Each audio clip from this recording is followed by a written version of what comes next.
Hey guys, Vanessa here and welcome to my channel. I just wanted to pop in and say hello and give you an update on how I'm doing on my first readathon. If you saw my previous video, you know that I'm taking part in the Scooby-Dooathon that runs from September 2nd to the 15th, and today is September 9th and I just finished my 5th book. I've never intentionally read 7 books in 14 days, so I've never had a strategy and I just kind of went with it. I have 2 more books to go and I think I can act them out. I'm going to try my darn hardest. But I wanted to come on here and just give you first impressions and share some of the books that I have read. So the first one I read was The Mother-in-Law by Sally Hepworth, which was part of my library haul. And I have read a couple of Sally Hepworth books before. I really enjoy her writing style. I like how she slowly unravels stories. And so we meet Lucy and Diana, Lucy being the daughter-in-law, Diana being the mother-in-law. And we know that Lucy's mom has passed away at a young age, and so she is desperately wanting to bond with Diana. And Diana is just a little bit aloof and distant. That's just who she is. She's a very wealthy philanthropist. Her charity does aiding and supporting refugee women who are pregnant or have families trying to settle into the country. So she's very focused on her work and she can care less about all the other things. Diana is found dead. And at first we think it's suicide because there is a suicide note and she had told everyone that she had cancer. So we kind of connect the two, but the autopsy shows that she actually didn't have any cancer. And then we also learned that she had cut out her children from her will. So now it becomes a murder investigation. And we know that Lucy and Diana had a lukewarm relationship, so she is one of the primary suspects. But then we also learned that there's a whole bunch of family drama and everyone kind of has their own little, side drama with Diana. So her son, Lucy's husband, his business is failing. And, he's always held a little bit of resentment that his family didn't really help him out. And her daughter, Nettie, is having trouble conceiving a baby and she's thinking that her time is running out and she needs money to kind of do treatments or have alternative therapies, which Diana has always refused her children because she didn't believe in entitlement or handouts. She really wanted to instill in her children how to build success with their own 2 hands. So that has always been a sore spot.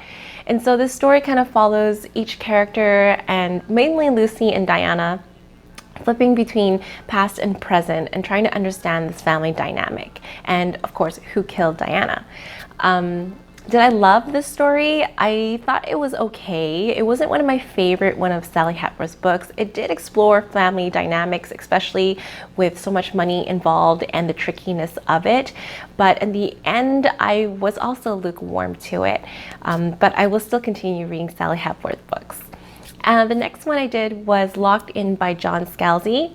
And this was a pick by my sister who said she liked sci-fi crime, and because I had Googled it, I didn't really understand what it was about. The first few chapters, I was utterly confused. I didn't know the terminology that went along and I had to kind of slow down to try to keep up.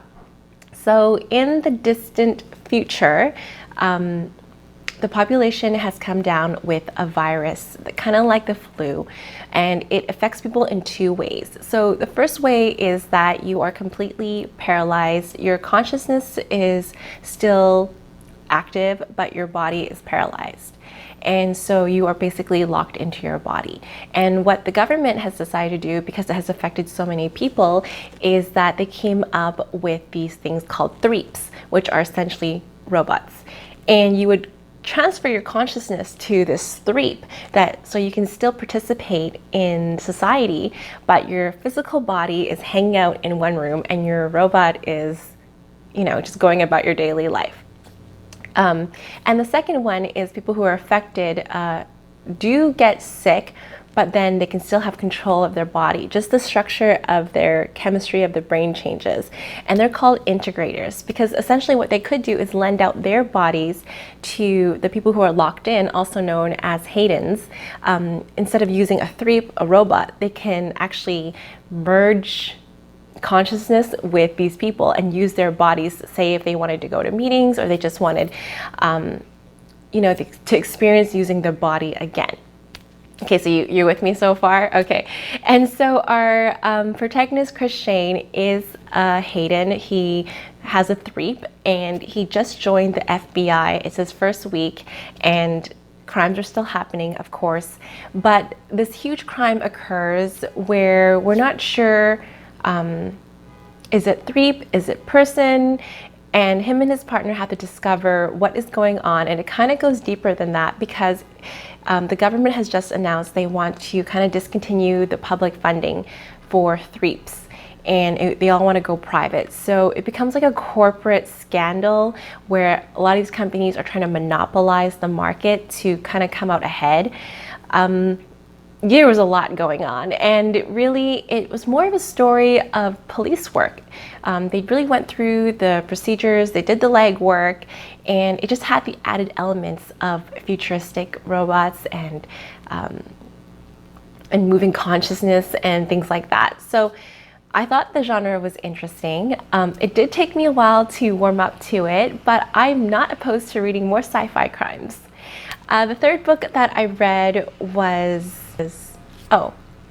Under in Exile, and I had read Ender's Game previously before, and what I think I'm going to do is actually do a separate video on this series because I really liked the series so much, and I think it's worth to talk about and introduce it to you because I haven't heard of it, popularized before as much as like the Hunger Games or Divergent or anything similar to that nature, but I do think it's up there with those series as well. So I will do a completely separate video on that. And the next book I read was Richard Roeper's How Not to Die Alone. So this was a new author find for me, and it was so sharp and funny. It reminded me a little bit of Eleanor Oliphant is Completely Fine with hints of the Rosie Project.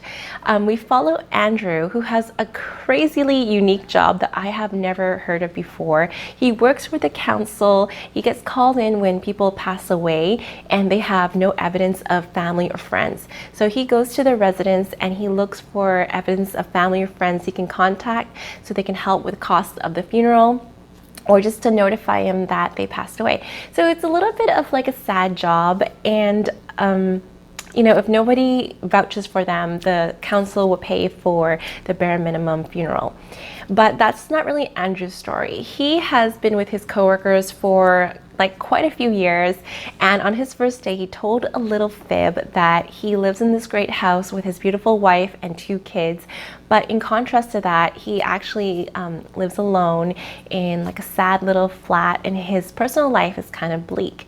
And this is due to his own personality. He had past tragedies, he has family drama, but now he has met a coworker who he really bonds with, and he's come to the point where he has to decide if he's going to commit to this lie or come clean. And added pressure, his boss wants to do team bonding where they go to each other's houses and introduce each other to his families. So he's told this lie for so long. He was so intricate with it. He even made an Excel sheet with his family's characteristics, their backstory. So he was really invested in this. And to step back from a lie like that, I was just so nervous for him. But I really enjoyed this read. I'm so glad that I did the readathon the way that I did. I really want to discover some new authors. So I'm glad that I read the Richard Roeper book. The next one I finished was Alumni of the Year by Tomson Robert, and this was a short book. It was the prompt for 200 pages or less, and it is also a new author find for me. And although this book was short, it did have a good message, a common message, but maybe one that we kind of need to be reminded of now and again. We meet Dave, and he's a workaholic. He's successful, but he's a workaholic, and his family life is kind of slipping from him. He gets invited to his school reunion. Now he's lost touch with some of his mates, as we all do, and he's kind of have a falling out with some of them. He's been trying to climb the corporate ladder, and because of that, a lot of things that he valued before has started to slip. He goes on vacation, but he's constantly checking his email. He's always putting his work before his family.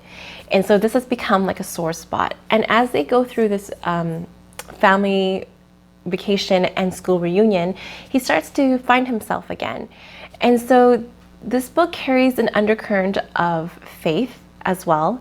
So there's a lot of hardships in his life that he has to face, and only when he is true to himself and he's honest about his priorities and he lets go and lets God take over, that maybe things will work out for him. Like I said, short and sweet. Good message, predictable, but also I think something that's good to be reminded about now and again. That brings us to today. I have 2 more books to read. One is Snow by Odin Sherman, which was the cover pick, solely picking that book because I think it has a pretty cover, and Meddling Kids, which is the group read, and I wanted to read that last so that it's fresh in my mind to discuss with everybody else.